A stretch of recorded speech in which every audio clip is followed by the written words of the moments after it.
Tem um livro que eu li, que é mais da sua área, eu imagino, Eslen, que era o Previsivelmente Racional, do Dan Ariely. E lá ele falava sobre uma pesquisa onde o pessoal era forçado a responder algumas perguntas, primeiro de maneira normal e depois com um lápis entre os dentes para simular um sorriso. E ele mostrou que as respostas, quando as pessoas eram forçadas a sorrir, eram mais positivas. E aí você citou o budismo. E muita coisa do budismo você encontra também na filosofia estoica. Essa questão do foco no presente, né, de busca da virtude. E lendo Sêneca, que é o meu autor preferido dentro do estoicismo, porque ele é muito didático, é muito fácil de ler. Faz tempo que você não faz um momento Sêneca, né, Bolinha? Pois é, tenho que compensar. Mas o Sêneca, ele falava, né, sobre a ira, como é que você faz para acalmar uma pessoa irada, ou você mesmo se acalmar naquele momento, porque os estoicos, eles têm um conceito de apatia, e não é apático do tipo, sabe, deixar as coisas acontecerem. Não é indiferente. Exatamente, é um apático do tipo, você não vai ficar nem muito feliz, nem muito triste com os acontecimentos da vida, porque a vida é isso que tá acontecendo, e você tem que amar o destino, seja ele qual for. Mas aí ele falava, você tá muito irado, como é que você faz para deixar de ficar irado, né? Começa a se forçar a imaginar um outro cenário, até a sorrir, por exemplo, porque as disposições internas se adequam às externas. Aí quando eu li o Dan Ariely, eu falei, caramba, é a mesma coisa que ele tá falando aqui, e o cara falava isso no século I, né? Ou seja, por mais que ele mostre através de pesquisa hoje, era algo meio óbvio. E eu queria também pegar esse ponto do hábito que a gente citou aqui, porque a gente falou... Deixa eu só completar. De vez em quando eu falo lá no Instagram, o pessoal dá risada, mas é um exercício muito legal, que eu falo, gente, assiste à noite meme. 20 minutos de meme como exercício. Porque você vai rir e aí você vai ser uma pessoa mais... Você vai exercitar o sorriso, né? Porque até isso a gente também ajuda você a ficar mais feliz, mais pra cima. Eu acho que eu sou uma pessoa mais pra cima porque eu sorrio mais.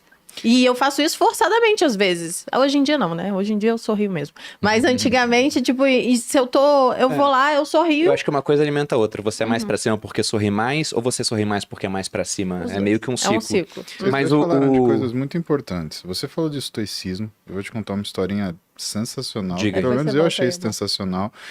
E você falou de ambiente, Malu. Você cria o ambiente.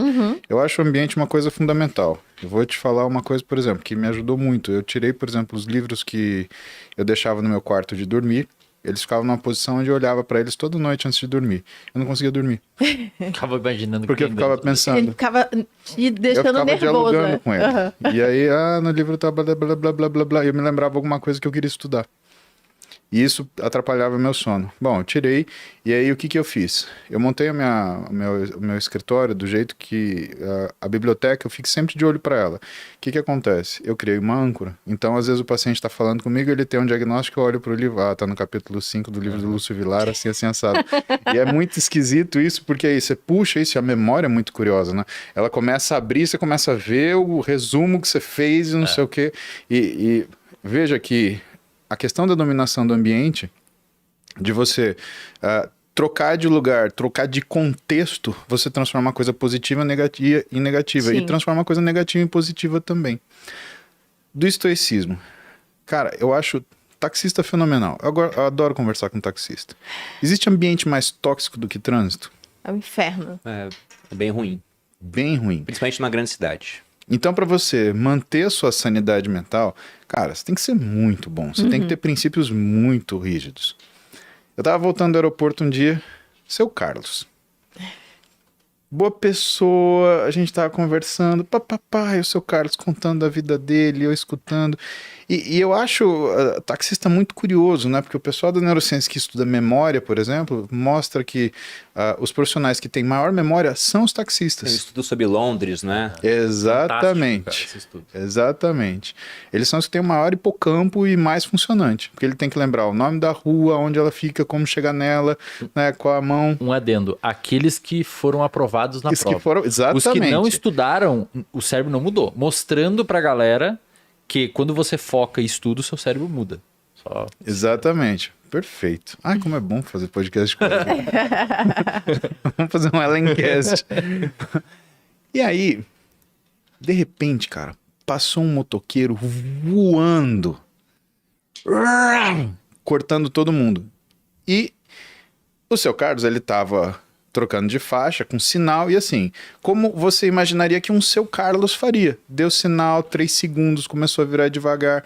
E, o motoqueiro passou voando e lambeu o carro dele. Depois o motoqueiro voltou. Começou a falar absurdo.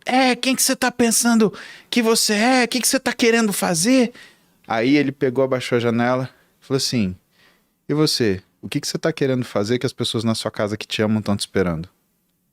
Cara, Caralho, quebrou o carro. o motoqueiro, ele olhou pra cara dele, foi uma coisa assim, que foi tipo um choque na cabeça do cara, assim. E o seu Carlos continuou olhando pra ele, olhando pro trânsito, olhando pra ele, olhando pro trânsito. O motoqueiro não sabia o que falar. Ele pegou, tirou a motoca dele, e em vez de passar e sair correndo, ele desacelerou e foi mais devagar. E quando a gente olha o que é a sabedoria das pessoas que estão...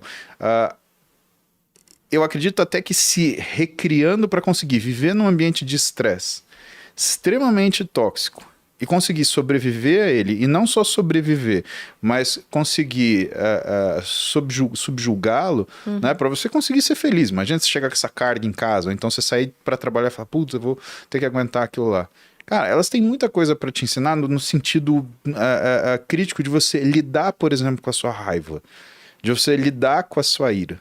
E não é à toa que a gente estava falando disso e que a gente falou do Daniel Kahneman, né? Que ele fala o quê? Ele fala para você transportar o que são as suas atitudes antes de você tomar, né, uma coisa reptiliana, amidaliana, que nem um crocodilo, que quando você põe a mão na boca ele morde, você jogar para o seu núcleo ventromedial do córtex pré-frontal, você simular aquilo.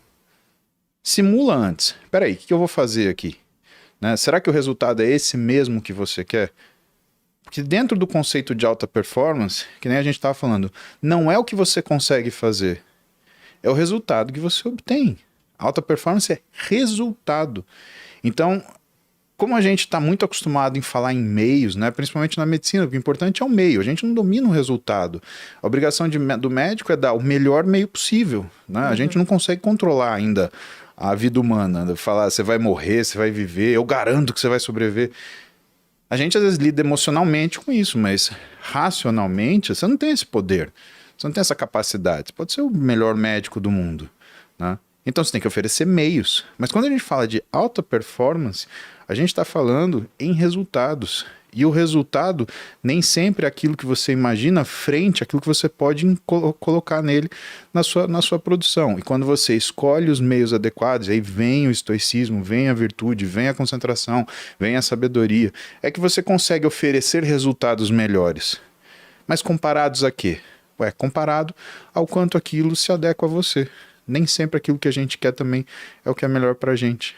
E quando a gente usa os meios corretos, pelo menos eu acredito que o resultado ele sai mais adequado às suas necessidades, ainda que você não seja capaz de reconhecer no primeiro momento.